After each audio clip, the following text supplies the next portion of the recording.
했던 게 등비 수열의 일반 항이랑 등비 중항 그리고 도형의 활용 몇 개 했고 이제 등차 수열이랑 순서가 똑같은데 등비 수열의 합의 공식을 한번 증명을 해볼게요. 자, 여전히 SN이라는 기호는 똑같습니다.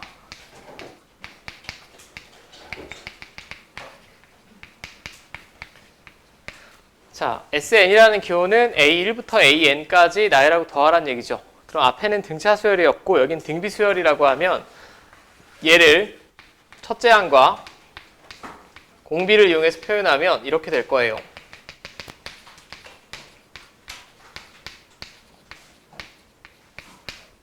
자, 이렇게 등차 수열 합의 공식을 구해내는 아이디어는 기억나니? 뒤집어서 더했지?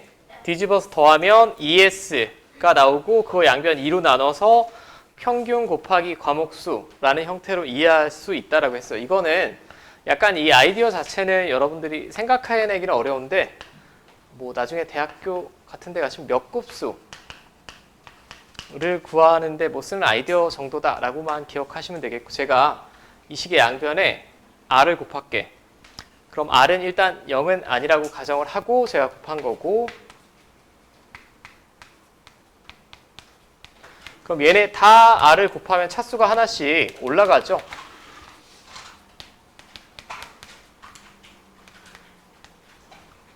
자, 이렇게 되지 않습니까? 그리고 나는 이 식을 간단히 할 거야. 그럼 간단히 하려면 더하면 더 복잡해지는 거고 제가 한번 빼볼게요. 빼보시면 얘에서 얘를 뺐으니까 SN으로 묶어내면 이렇게 되겠고 자, 빼는데 조금 비스듬하게 똑같은 애들끼리는 빼면 날아가겠지. 이렇게 계속 같은 규칙이니까 위의 식의 맨 왼쪽이랑 아래 식의 맨 오른쪽 남겠죠. 위에서 아래 빼는 중이니까 A로 묶어내면 이렇게 되겠지. 이제 결국 SN을 구하고 싶은 거니까 R이 1만 아니면 공비가 1만 아니면 1-R로 나눠주시면 되겠고 자, 이렇게 쓰기도 하고 아래 크기에 따라 뭐 부호를 이쁘게 쓰기 위해서 분모 분자 자리 바꿔서 이렇게 쓰기도 합니다. 오케이. 근데 만약에 R이 1이면 나눌 수가 없어요. R이 1이면 얘가 0이니까 0으로 나누는 경우는 없죠. R이 1인 경우는 근데 간단합니다. 첫째 항을 A라고 했을 때 공비가 1이면 두 번째 항도 A, 세 번째 항도 A, n번째 항도 A니까 A를 n번 더했으니까 SN은 NA 나오겠지. 굳이 시험에 물어볼 필요는 없는 식이 되겠고 이 정도만 기억하시면 될 것 같아. 오케이? 자, 참고. 헷갈릴까 봐 또. 이거 등차 수열 돼? 네. 등차 수열을 보면 공차 얼마? 0. 등비 수열도 됩니까? 됩니다. 등비 수열로 보면 공비가 얼마? 1. 그럼 만약에 합답형에서 다음은 뭐 등비 수열이 아니다 이렇게 나오면 다 틀린 거겠죠. 같은 수만 계속 반복돼도 등차 수열이자 등비 수열입니다. 그 다음에 이거를 내가 구하는 걸 먼저 해보고 연습을 하는 게 나을 것 같아. 이건 참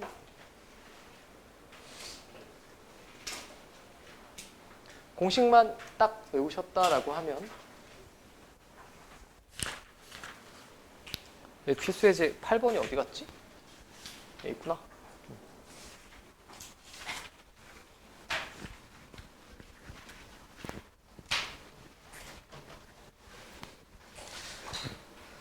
자, 공식은 제가 일단 칠판 왼편에 그냥 적어 놓고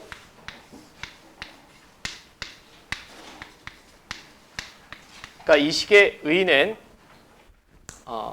공비 첫째 항의 개수 알면 구해낼 수 있다는 얘기죠. 있다는 얘기고 자, 다음 등비 수열의 합 S를 구해주세요 라고 했어요. 일단 등비 수열이라고 명확하게 주어졌고 1번을 먼저 보면 그럼 첫 번째 항은 루트 2입니다. 그 다음에 공비도 루트 2죠. 맞아요? 그럼 AN은 루트 2 곱하기 루트 2의 n-1제곱이니까 이렇게 될 것 같아. 자, 항이 몇 개인지 알아야 되니까 마지막에 있는 128이 몇 번째 항인지 한번 봅시다. 자, 루트 2는 2의 2분의 1제곱이고 128은 2의 몇 제곱이에요? 2의 7제곱인가? 네. 그럼 n은 얼마? 14. 즉 이 항의 개수가 14개란 얘기고 이거는 일반항 구하고 특정항이 몇 번째 항이냐 제가 한번 구해 본 거고 여기서는 지금 그거 원하는 건 아니고 합을 구하라고 했으니까 자 14번째 항까지 합은 공비 빼기 1 그 다음에 여기 첫째 항 자리 그 다음에 공비의 항의 개수만큼 제곱 빼기 1 이렇게 되겠지. 자 이거 계산을 적절히 유리화하시면 그게 답이 되겠고 자 이제 두 번째는 첫째 항이 로그 10이죠. 근데 왜 이렇게 써야하는지 모르겠는데 로그 10이 그냥 1이지 1. 밑에 아무것도 안 써있으니까 사용로그입니다. 두 번째는 3이고 세 번째는 9고 이렇게 나오겠지. 그리고 여기 잘 안 보이지만 얘는 3에 n제곱 써있는 겁니다. 맞죠? 자 그럼 9는 제가 3의 제곱이라고 볼 수 있을 것 같아요. 주의하실 점은 얘는 항의 개수가 몇 개니? n 플러스 1개죠. 3의 1제곱부터 n제곱까지가 n개고 1이 하나 더 있으니까 항의 개수가 n 플러스 1개예요. 그럼 이 합은 공비는 지금 3이지. 3 빼기 1 첫째 항 곱하기 공비의 항의 개수 자 이렇게 되겠죠. 그럼 당연히 n이 뭔지 모르니까 여기까지밖에 구할 수가 없습니다. 됐죠?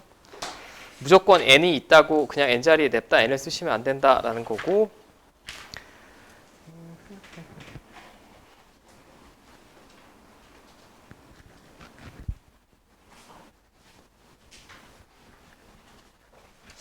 이거는 이 문제집마다 혹은 푸시는 분들마다 조금 다를 거야 방법이. 근데 저는 이 방법이 제일 편하다라고 생각을 하고 자 필수예제 9번은 뭐 여러분들 책에도 별표가 돼 있지만 등비 수열 AN의 첫째 항부터 n번째 항까지 합을 SN이라고 하자. S4는 5고 S8은 15다 라고 했습니다. 그럼 당연히 첫째 항이랑 공비를 기준으로 표현하셔야 돼요.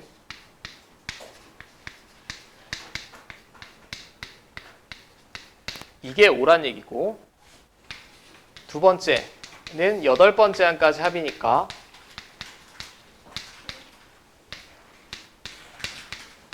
이게 15란 얘기죠. 이게 15란 얘기입니다. 그럼 굳이 따지면 연립 8차방 정식인데 이거는 가간법으로는 풀 수가 없고 여기 단원명에 힌트가 있는데 등비수열이라고 했으니까 어떤 나눗셈의 방식을 적용하는 게 가장 좋습니다. 그냥 나눠. 두식 나누면 이거 약분되고 R의 8제곱 마이너스 1분의 R의 4제곱 마이너스 1이 되겠고 15분의 5니까 3분의 1 나오겠죠. 근데 이거 또 나눌 수 있습니다. 인수분해 되죠. 합차 공식.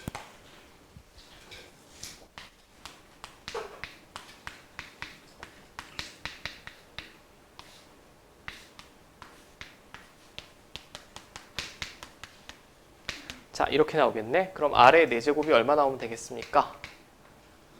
2가 나오면 되죠. 근데 여기서 R을 더 이상 구하려고 하지 마.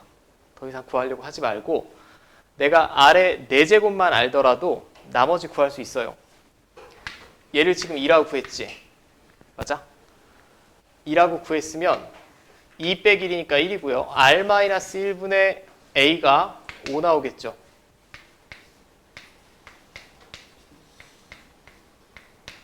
오케이. 여기까지만 구하시면 90% 이상의 문제는 다 풀립니다. 왜냐하면 마지막에 S12 구하라고 그랬거든. S12는 이렇게 되죠. 보통 책에는 또 이걸 인수분해하고 어쩌고저쩌고 나왔는데 저는 그 방법보다는 제가 얘를 구했으니까 이건 얼마야? 5. 그 다음에 R의 12제곱은 4제곱이 2니까 이거 몇 제곱하면 돼? 3제곱. 그럼 8 빼기 1이니까 7, 5, 7에 35. 이게 계산이 보통 제일 편합니다. 여기서 뭐 R을 4제곱근 2니 마이너스 4제곱근 2니 뭐 이렇게 구하지 마시고 여기까지만 딱 구하고 이거 구하는 게 제일 편해요. 그 다음에 하나만 더 제가 성질을 등차 수열이랑 비슷한 성질이니까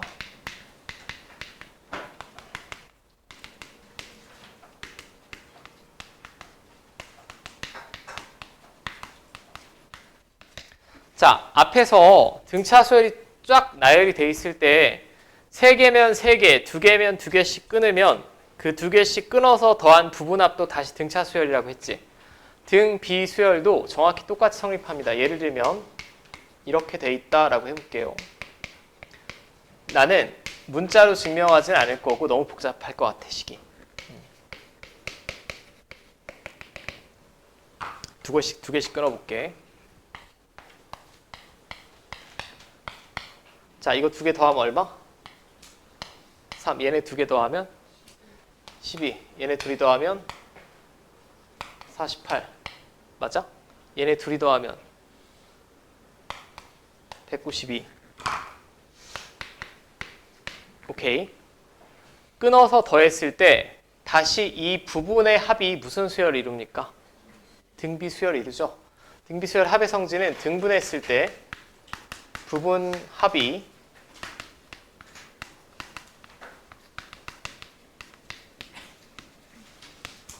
등비 수열을 이룬다라는 거고. 자, 그러면 이 문제로 돌아와서 센스 있는 최상위권 학생이다. 최상위권도 아니다 이거. A1부터 A4까지의 합이 5라고 주어진 거죠. 그 다음에 여기서 살짝 암산 한번 하셔야 돼. S8이면 첫 번째부터 여덟 번째지? 그지 않아? 첫 번째부터 여덟 번째 항까지 합이 15면 다섯 번째부터 여덟 번째 항까지는 10이겠죠. 그러면 그 다음 4개는 다시 이놈이 등비 수열을 이룬다라는 거 전 알고 있으니까 공비 얼마야? 2. 여기다 2 곱하면 그럼 여기까지 다 더하면 이게 S12죠. 35 그대로 골라내시면 되고 이게 암산이 더 편안하고 검사할 때도 좋을 거예요. 서술형에 이렇게 작성하시면 안 되겠죠. 당연히. 무슨 말인지 알겠지? 등분했을 때만 되는 거야. 여기서 만약에 이렇게 문제가 나온다면 굉장히 어려운 문제예요. 4, 8 주어졌는데 뜬금없이 얘 구하래. 얘를 구하라고 하면 대부분은 계산을 할 수가 없는 경우가 많습니다. 그래서 문제를 출제를 하지 않아요. 아까 도중에 문제를 풀다 보면 이렇게 나오죠.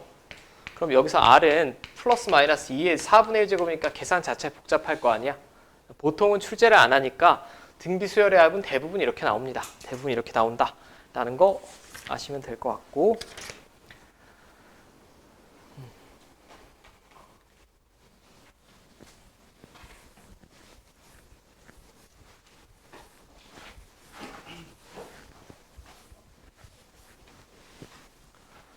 자, 그 다음 필수 예제 10번. 이건 앞에랑 똑같은 패턴이니까 제가 조금 빨리 할게요. 첫째 항이 2고 공비가 3인 등비 수열에서 첫째 항부터 n번째 항까지 합을 구하면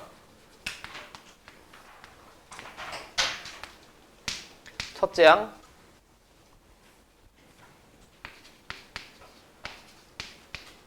이렇게 되죠. 이게 처음으로 10만보다 커진다. 그리고 로그 3 어쩌고저쩌고 주어졌습니다. 일단 얘는 이렇게 되겠죠. 맞아? 10만은 10의 몇 제곱이니? 5제곱이죠. 근데 이 상태에서 로그를 걸면 좀 문제가 생겨요. 무슨 문제가 생길까? 이 전체의 로그를 걸면 마이너스를 처리할 길이 없죠. 처리할 길이 없습니다. 그러면 마이너스를 넘겨야 될 것 같은데 만약에 마이너스를 넘기면 플러스 1이 되니까 이렇게 되죠. 이 상태에서 로그를 취해야 n이 앞으로 끌어내려지지 않아. 이 상태에서는 제가 예를 들면 상용로그를 이렇게 취한다. 뭐 더 할 게 없습니다. 로그 3이 주어지든 말든 풀어낼 수가 없죠. 이건 아니고 그럼 얘는 어떻게 할 거냐? 여기서부터는 그냥 근사값으로 구할 거예요. 근사값. 그냥 10만 1이 아니라 그냥 10만으로 간주하고 풀 거예요. 1은 상관이 없을 테니까 없음이 어느 정도 자명하니까 증명하지 않고 그냥 근사적으로 이 5글자 정도만 써주시면 되겠죠. 뭐 서술형에 이렇게 출제할 확률은 좀 드물긴 하지만 그럼 이제 양변에 제가 상용 로그 취하면 얘는 10의 5제곱이니까 5가 나오겠지. 가끔 이제 이 책에 나온 풀이 방법을 질문하시는 분들이 있어서 이를 처리할 수가 없으니까 그냥 적절히 근사값으로 구하는 거야. 너무 큰 의미를 부여하실 필요 없고 얘가 당연히 항상 마이너스 1이 올 수밖에 없죠. 등비수열의 합에서. 여기 뭐 100이나 이런 애들이 올 수는 없잖아.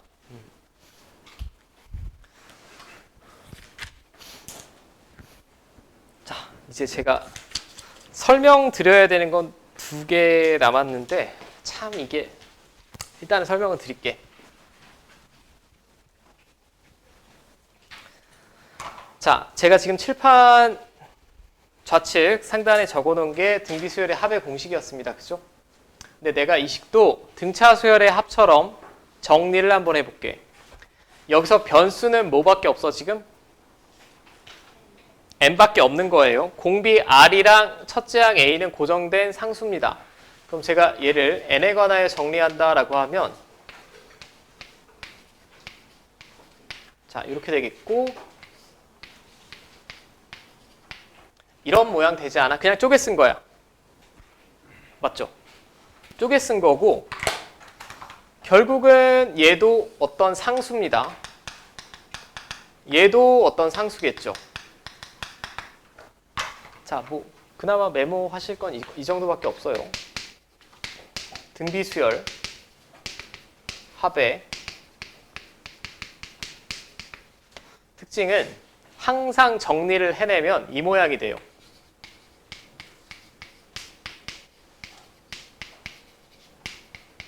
근데 여기서 너무 중요한 건 얘랑 얘 갖다 더하면 뭐 나오지? 뭐야 갑자기 얘랑 얘 더하면 0 아니야? 0입니다. 아래 n제곱의 개수랑 뒤에 있는 상수를 더하면 항상 0입니다. 오케이. 정리. 등차 수열이면 합을 구하면 n에 관한 2차 식인데 상수항 없다라고 했지. 등비 수열의 합은 식을 적절히 정리를 해내면 항상 a 곱하기 r의 n제곱 플러스 b꼴인데 이 둘이 0이 나와야 돼요. 그럼 0이 안 나오면 어떻게 되냐?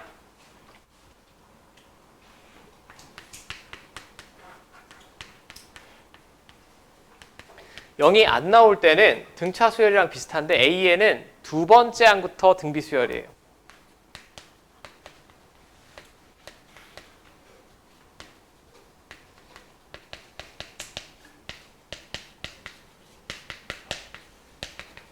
등비 수열. 그러니까 A1은 S1로 따로 구하셔야 되고 첫째 항은 규칙이 없습니다. 오케이. 그럼 제가 하나 물어볼게. 이렇게 돼 있어?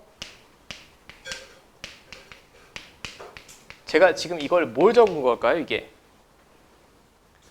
두 번째 항부터 공비 2인 등비 수열 적은 거지. 그럼 이 전체는 등비 수열이라고 부를 수 있을까? 부를 수가 없습니다. 두 번째 항부터 등비 수열이고 전체는 등비 수열이라고 부를 수가 없어요.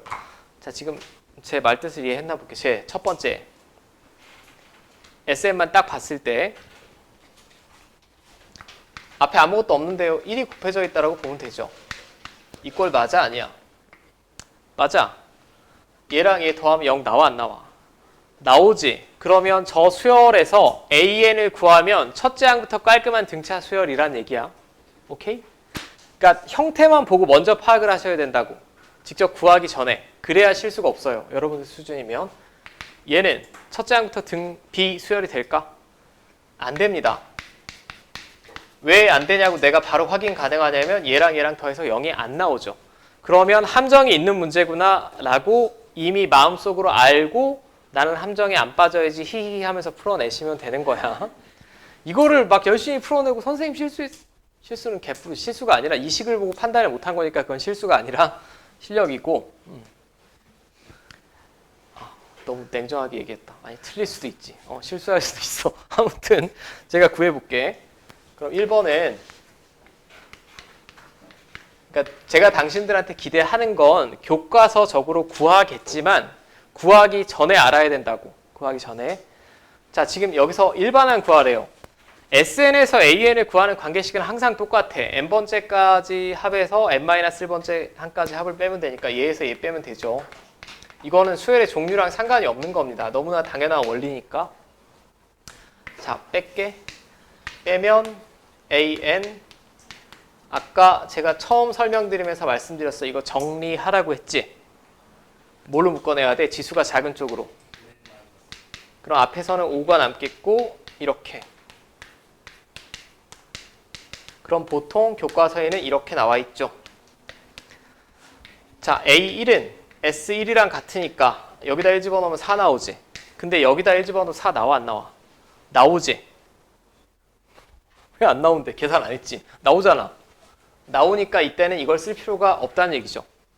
깔끔하게 첫 번째 항부터 등 비수열이라는 얘기고, 근데 두 번째를 보면 문제를 풀기도 전에 아셔야 돼요. 아, 이거는 두 번째 항부터 등 비수열이 되겠구나. n자리에 n-1 집어넣으면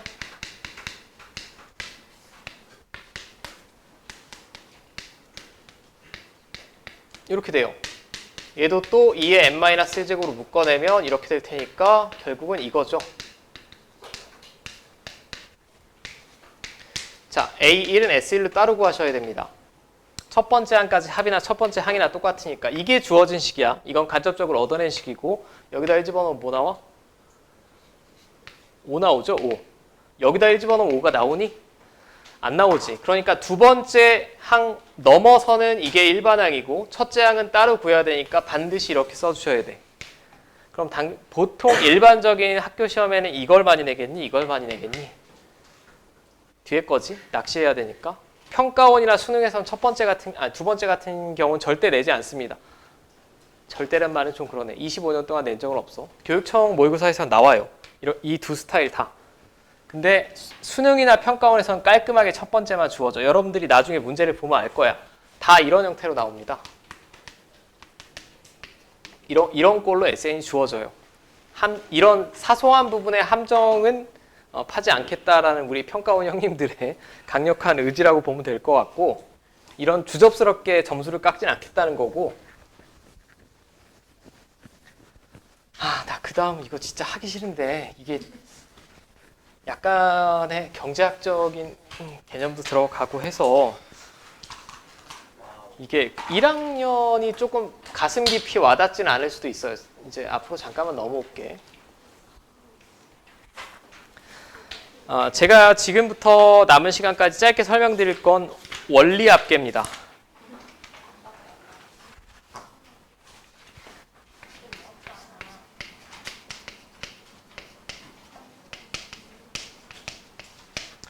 원리 합계. 자, 원리 합계는 여러분들 책으로 보면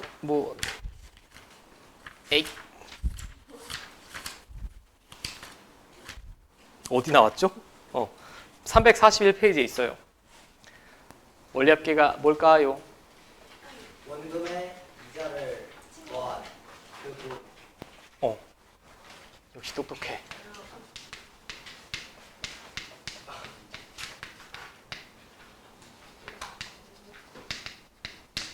자, 원금과 이자의 합을 우리가 줄여서 원리 합계라고 합니다. 어떤 개념 원리 이런 거 할 때 원리가 아니라 원금이랑 이자의 줄임말이라고 보시면 되겠고, 근데 원리 합계는 정확하게 공부할 때 보면 사실 선행에서는 내가 선행을 하건데 선행에서는 무쓸모고, 수능 시험에서도 수능 초반에 한번 나오고 한 번도 안 나왔고, 근데 학교 시험에서는 더럽게 어렵게 내요. 어렵게 내니까 어쩔 수 없이 제가 지금 설명을 드릴게.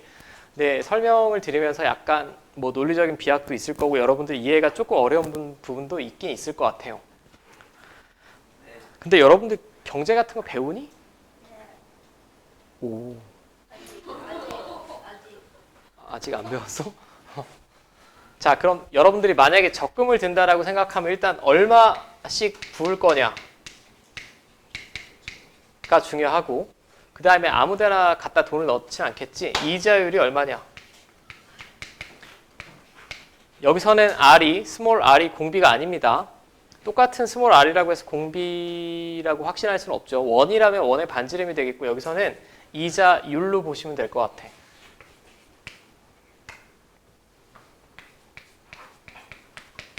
그럼 적금을 한번 낼름 붓고 바로 찾는 그런 정신병자는 없겠지. 그건 적금이 아니라 그냥 넣을 이유도 없는 거고, 기간을 n이라고 할게요. 참고로 여기서 이자는 백분율이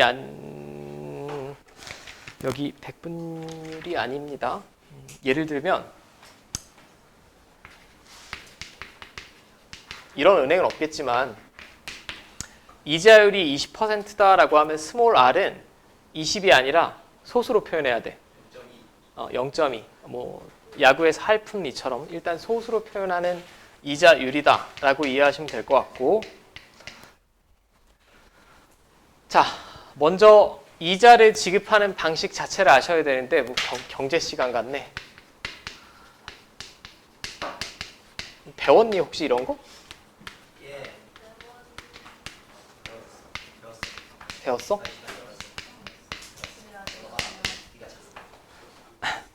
자, 연이율 10%라고 해볼게요. 연이율 10%. 그리고 연마다 제가 100만 원을 넣는다라고 해볼게. 연 100만 원이 많은 거임? 아, 당신들 입장에서는 많겠지만. 단리법은 지금 100만 원의 이자 10%면 얼마야? 10만 원. 10만 원이야. 그러면 제가 이쪽에 원리합계를 적어볼 텐데, 원리합계 1년 후 내 통장.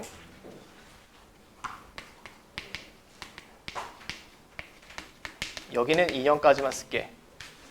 자, 제가 100만 원을 은행에 집어넣었어요. 1년 후에 내 110. 개천재. 근데 단리법이야. 2년 후에는 얼마 있을까? 120. 120입니다. 단리법이라는 건 내 원금이 100만 원인데 원금에 대한 이자 10%만 1년마다 한 번씩 붙는 거예요. 오케이. 이게 단리법이고 당연히 3년 후면 얼마 있겠니? 130. 130만 원이 있겠죠. 쉬우니까 대답만 잘하네. 자, 복리법은 심플하게 이겁니다. 복리 효과라는 말도 많이 들어보셨을 텐데 100만 원을 집어넣었어.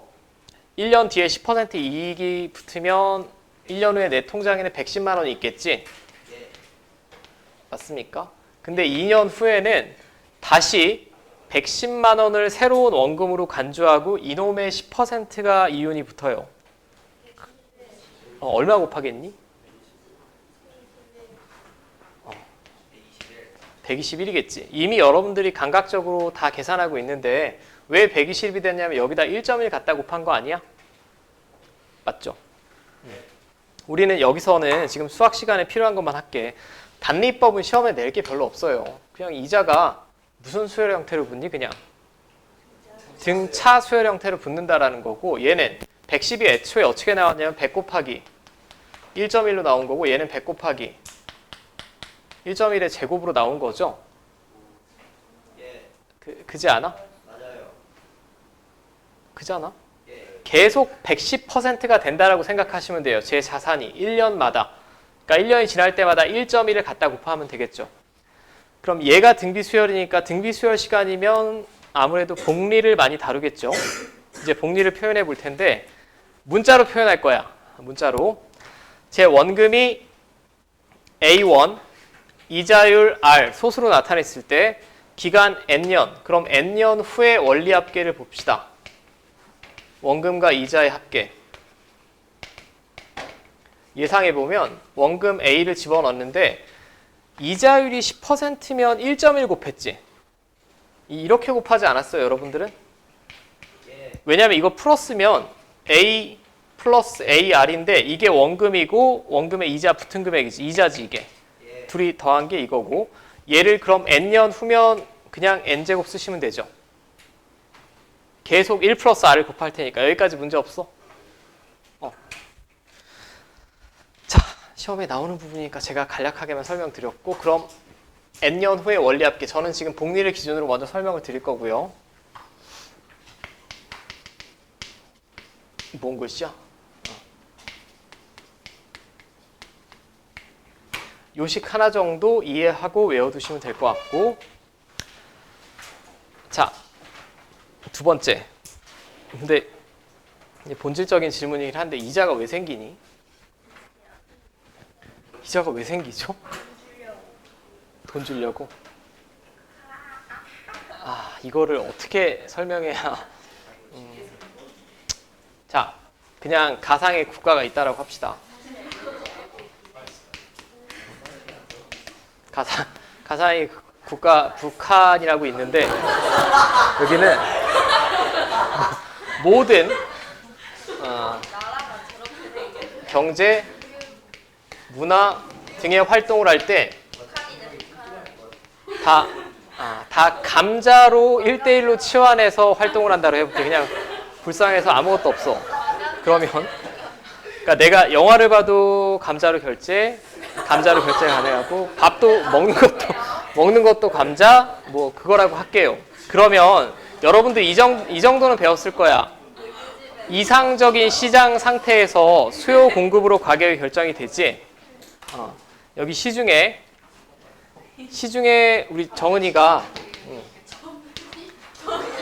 100만 원을 찍어서 우리 인민들한테 나눠줬다라고 할게. 여기 연락 불쌍하게 농사를 개 못해가지고 감자가 10개밖에 없다고 해봐. 모든 재화 용역 서비스를 다 감자로 결제한다라고 했을 때 이 시장이 이상적인 상황은 아니지만 돈이 100만 원이 있고 감자로만 다 한다라고 해봐. 감자 하나의 적정 가격은 얼마예요? 10만 원이지? 맞습니까? 예. 그냥 그렇다고 해. 예. 감자 하나 10만 원. 근데 우리 돼지 형님이 헬리콥터를 타고 가다가 불쌍하게 감자 농사를 하는 인민들을 어렵게 여겨서 불쌍해서 100만 원을 공중에서 뿌렸어요. 좋은데? 100만 원을 뿌렸는데 북한에서는 아무것도 없어. 모든 활동은 감자로 해야 돼. 그럼 감자에 다시 시장 가격이 형성되지 않겠어? 감자가 얼마가 되겠죠, 그럼? 아무것도 거래할 건 없어. 20만 원. 20만 원이 되겠죠. 여러분들 경제 시간에 배웠어. 이걸 무슨 현상이라고 그래? 인플레이션. 인플레이션이라고 하죠. 자, 그럼 돈을 뿌렸어.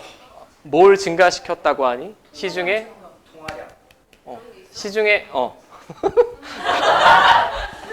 안 배웠어. 통화량 또 이거 막 전화 이거 하는 거 아니지? 안 배웠어. 시중에 그냥 보통의 다른 변수를 배제했을 때 시중에 통화량이 증가하면 물가가 올라가는 게 정상입니다. 맞죠? 뭐 여러분들도 나중에 인생을 살다 보면 뭐 누군가 국민에게 100만 원씩 주겠다라고 하면 정신병자들이라고 보시면 돼요. 개인 구매력에는 전혀 상관이 없고 오히려 구매력이 더 떨어집니다. 왜 떨어질 거 아니 근데? 시중에 통화량이 많으면 누가 유리할 것 같아? 돈이 많은 사람, 두 번째 똑똑한 사람, 세 번째 사기 잘 치는 사람. 이 세 종류의 사람들이 자본을 독식하기 때문에 쓸데없이 돈을 뿌려대면 안 되는 거고. 지금 뭐 갑자기 정치 시간이 됐니? 아무튼 통화량, 그리고 이거는 지금 북한이란 좀 불쌍한 나라를 예시를 든 거고, 우리나라에서 돈 어디서 찍니? 국세청. 국세청은 세금 터는 동네고요. 한국은행, 하는. 한국은행에서 돈을 찍어내죠. 근데 돈을 찍어내는 이유는 여러 가지가 있습니다.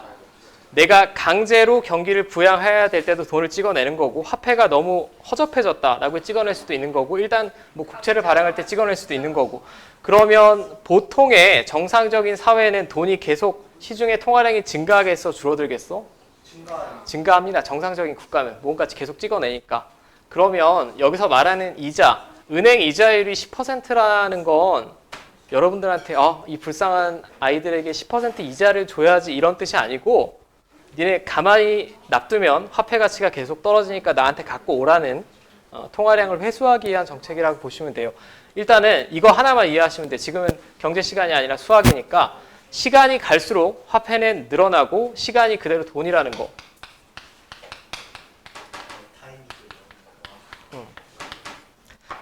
여러분들 아주 어렸을 때 10,000원과 현재의 10,000원의 가치는 다르죠. 그때 당신들이 웃었던 것 같은데 제가 초등학교 때 하루에 500원 받았다고 그랬더니 무슨 개 거지 취급을 했는데, 제가 초등학교 때 500원이랑 여러분들 500원은 다르죠? 다릅니다. 이제 가끔 이런 경제관념이 조금 떨어지는 분이면 고등학교 때 10만 원을 빌리고 10년 만에 만나서 그때 너무 고마웠어 친구야 10만 원을 주면 돼, 안 돼? 안 됩니다. 현금의 가치가 떨어졌기 때문에 그걸 이제 좀 정교하게 구해볼게. 자, 제가 시간이 없으니까 빨리 설명할게요. 북한도 화폐가 있나? 너 북한 너무 무시하는 거 아니? 근데 화폐가 감자면 살 시간이 없는 자, 기수불이랑 기말불을 볼 텐데 여기서 기라는 말은 여러분 1학기, 2학기, 1분기, 2분기라는 표현을 쓰죠. 어떤 기간을 말합니다. 기간을 말하고 숫자는 머리 숫자예요. 기간 초. 그러니까 수학 시간에 필요한 건 이 정도야. 문제 표현이 연초, 월초 라는 말이 들면 얘는 연말, 월말. 이거 차이점은 제가 말씀드릴게. 만약에 은행, 무슨 은행 할까? 아무 은행이 있어. 이율은 이자율이 10%래. 진짜 좋다. 기수불이랑 기말불이 다릅니다. 이자율이 10%라는 얘기는, 연이율이 10%라는 얘기는 당신 돈의 1년 정도의 가치를 내가 10% 매겨주겠다는 얘기죠. 만약에 그러니까 이자가 붙을 시간이 필요하다는 얘기야. 이런 사람이 있어. 나는 천재야 하면서 12월 31일에 가서 은행에 1,000만 원 맡깁니다. 맡기고 14년 1월 1일에 가서 1,100만 원 주세요 하면 돼, 안 돼? 안 돼. 1년은 지났지만 얘는 이자 붙을 시간이 없죠. 뭘 오야. 이건 말이 정신병자야. 이건 하루 맡겨놓고 100만 원 주세요 하면 말이 안 되죠. 말이 안 되는 거고. 그럼 제가 지금 칠판에 적은 예시가 기수불일까 기말불일까? 어떤 한 분기에 말에 돈을 넣은 거예요? 초에 넣은 거예요? 말에 집어넣은 거죠. 이게 지금 기말불이고 12월 30일이 아니면 그냥 합리적인 생각 수준에서 대답을 해. 13년 1월 1일에 입금을 하고 14년 1월 1일에 가서 이거는 달라고 할 수 있겠지. 왜? 이자 붙을 시간이 있으니까. 시간이 돈이라는 것만 이해 받아들이시면 될 것 같고, 그럼 얘는 그냥 이것만 기억하시면 돼. 마지막 납입 금액도 이자가 붙는다는 거. 이 자세한 설명은 제가 잠깐 이따 드릴게요. 얘는 마지막 납입 금액은 이자가 안 붙습니다.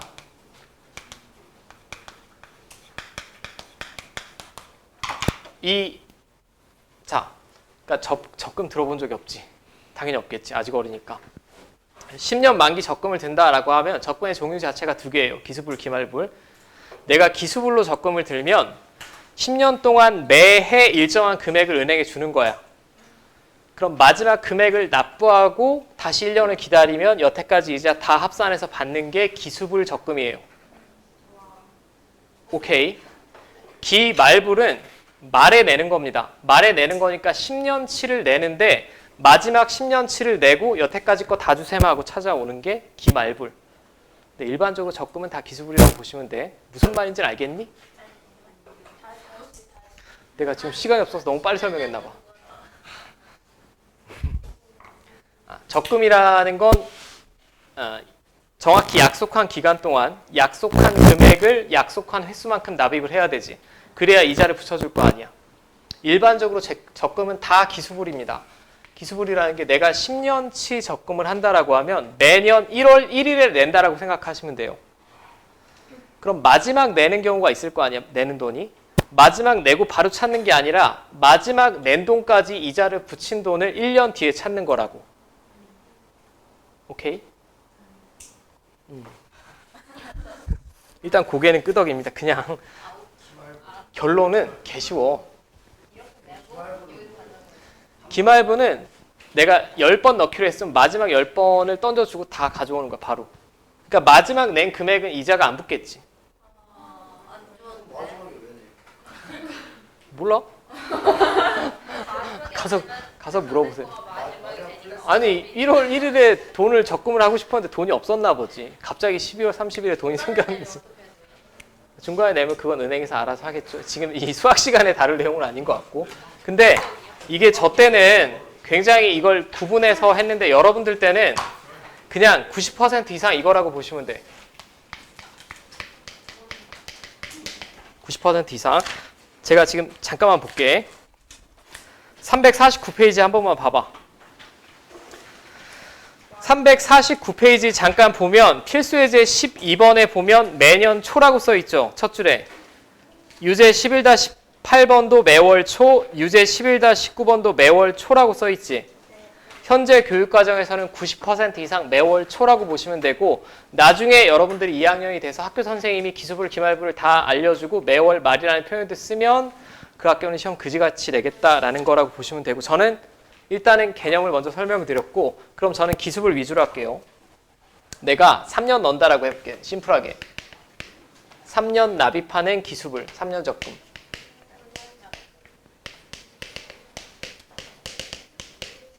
이 표를 이해를 못 하실까봐. 그럼 매년 일정 금액을 낼 거 아니야?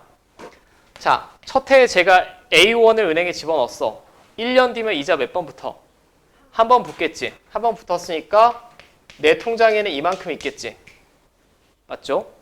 다시 1년이 더 지나서 2년 차가 됐어요. 이걸 다시 원금으로 보고 이자가 붙어야 되는 걸 복리법이라고 부른다라고 했고 이렇게 되겠죠. 그 다음에 또 3년 뒤면 얘는 이자가 3번 붙겠지. 맞죠?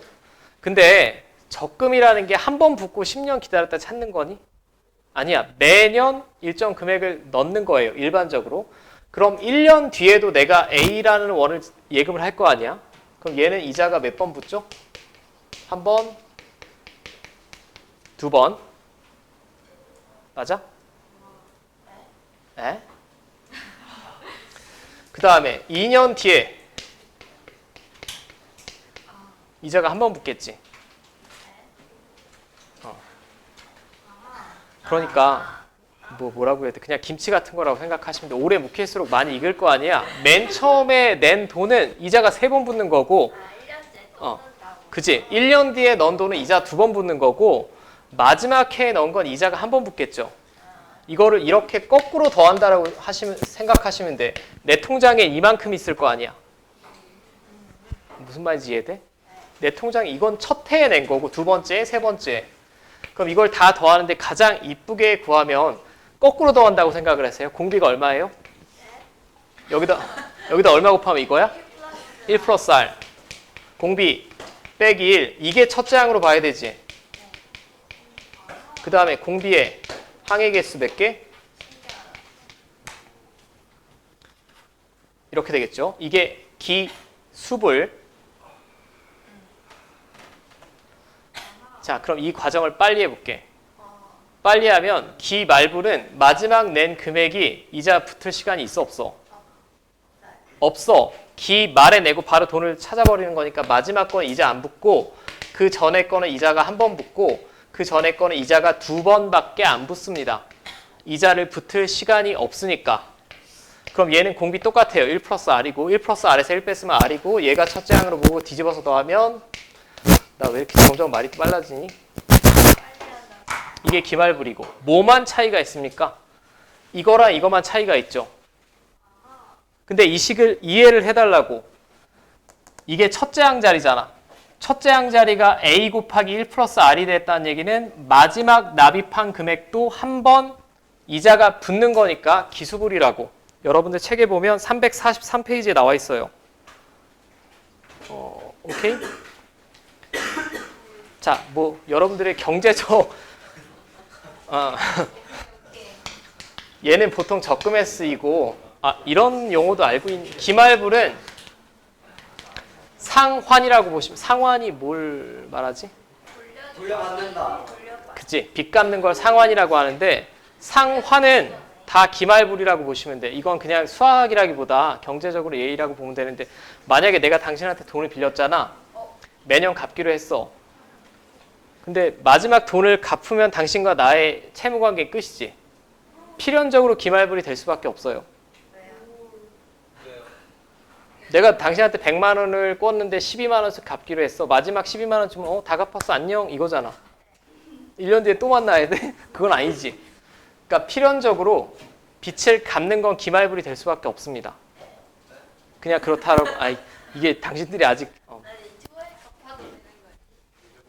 초에 갚아도 되지. 그러면 기술 아니에요? 아니